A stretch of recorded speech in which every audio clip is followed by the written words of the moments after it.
Hello दोस्तों, nimble notes में आपका स्वागत है। आज हम सामाजिक विज्ञान एनसीईआरटी क्लास 8 की थर्ड चैप्टर संसद तथा कानूनों का निर्माण के इम्पोर्टेंट टॉपिक को अच्छे से समझेंगे। तो चलिए इस चैप्टर के बारे में कुछ महत्वपूर्ण बातें जानते हैं। इस अध्याय में हम सबसे पहले जानेंगे कि लोगों को लोकतंत्र में फैसला क्यों लेना चाहिए। फिर हम देखेंगे कि लोगों द्वारा उनके प्रतिनिधि कैसे चुने जाते हैं। साथ ही साथ हम यह भी देखेंगे कि किसी राष्ट्र में संसद की भूमिका क्या होती है। अध्याय के अंत में हम सबसे महत्वपूर्ण बिंदु किसी देश में नए कानून का बनना के बारे में भी विस्तार से चर्चा करेंगे। इस चैप्टर का पहला टॉपिक है लोगों को फैसला क्यों लेना चाहिए। तो चलिए हम लोग इसके बारे में जानते हैं।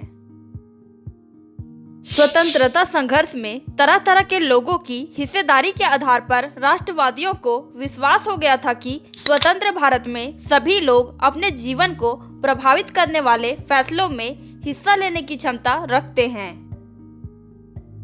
स्वतंत्रता मिलने पर हम एक स्वतंत्र देश के नागरिक बनने वाले थे, लेकिन इसका मतलब यह नहीं था कि सरकार जो चाहे कर सकती थी। इसका मतलब यह था कि अब सरकार को लोगों की जरूरत और मांगों के प्रति संवेदनशील रहना होगा।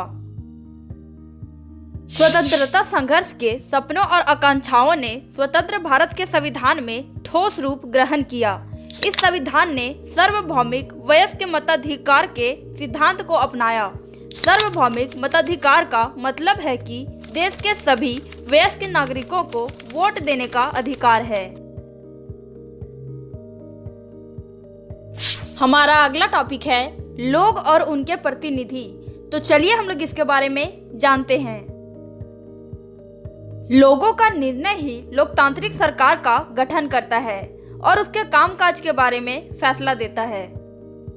इस तरह के लोकतंत्र के पीछे मूल सोच यह होता है कि व्यक्ति या नागरिक ही सबसे महत्वपूर्ण है और सैद्धांतिक स्तर पर सरकार एवं अन्य सार्वजनिक संस्थानों में इन नागरिकों की आस्था होनी चाहिए। व्यक्तियों का सरकार को अपनी मंजूरी देने का एक तरीका चुनाव है।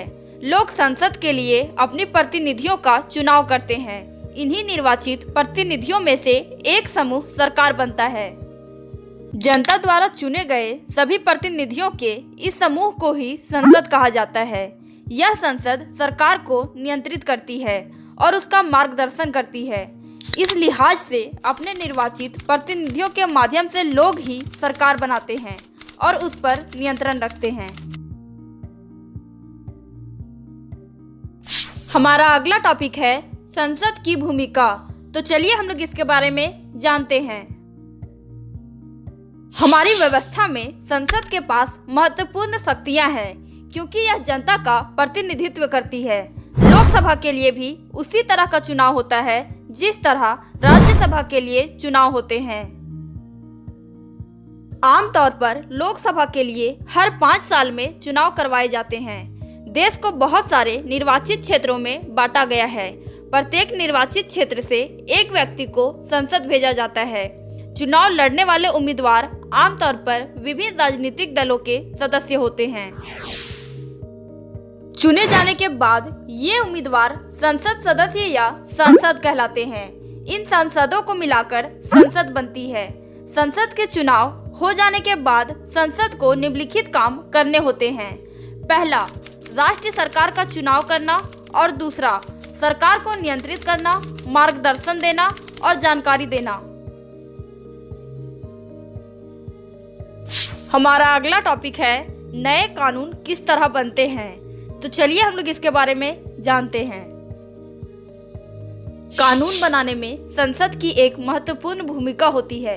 यह प्रक्रिया कई तरह से आगे बढ़ती है। आमतौर पर सबसे पहले समाज के विभिन्न समूह ही किसी खास कानून के लिए आवाज उठाते हैं। कानून बनाने में नागरिकों की अहम भूमिका होती है। वे जनता की चिंताओं को कानून के दायरे में लाने के लिए संसद की मदद कर सकते हैं। नागरिकों की आवाज बहुत मायने रखती है। यह आवाज टेलीविजन रिपोर्टों, अखबारों, रेडियो प्रसारणों और आम सभाओं के जरिए सुनी और व्यक्त की जा सकती है। इन सारे संचार माध्यमों के जरिए संसद का काम ठोस और पारदर्शी तरीके से जनता के सामने आता है। हमारा अगला टॉपिक है अलोकप्रिय और विवादास्पद कानून। तो चलिए हम लोग इसके बारे में जानते हैं। कई बार संसद एक ऐसा कानून पारित कर देती है जो बेहद अलोकप्रिय साबित होता है। ऐसा कानून संवैधानिक रूप से वैध होने के कारण कानूनन सही हो सकता है, फिर भी वह लोगों को रास नहीं आता क्योंकि उन्हें लगता है कि उसके पीछे नियत सही नहीं थी। इसलिए लोग उसकी आलोचना कर सकते हैं, उसके खिलाफ जनसभाएं कर सकते हैं, अखबारों में लिख सकते हैं तथा टीवी चैनलों में भेज सकते हैं।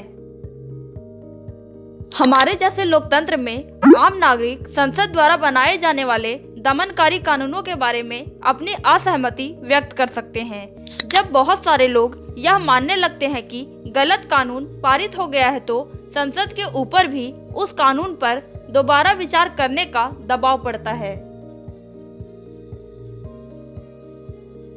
ओके दोस्तों, इस चैप्टर के इम्पोर्टेंट टॉपिक को आप एक बार फिर से देख लें ताकि आपको पता चले कि आपने इस चैप्टर में कौन कौन से टॉपिक को समझा है।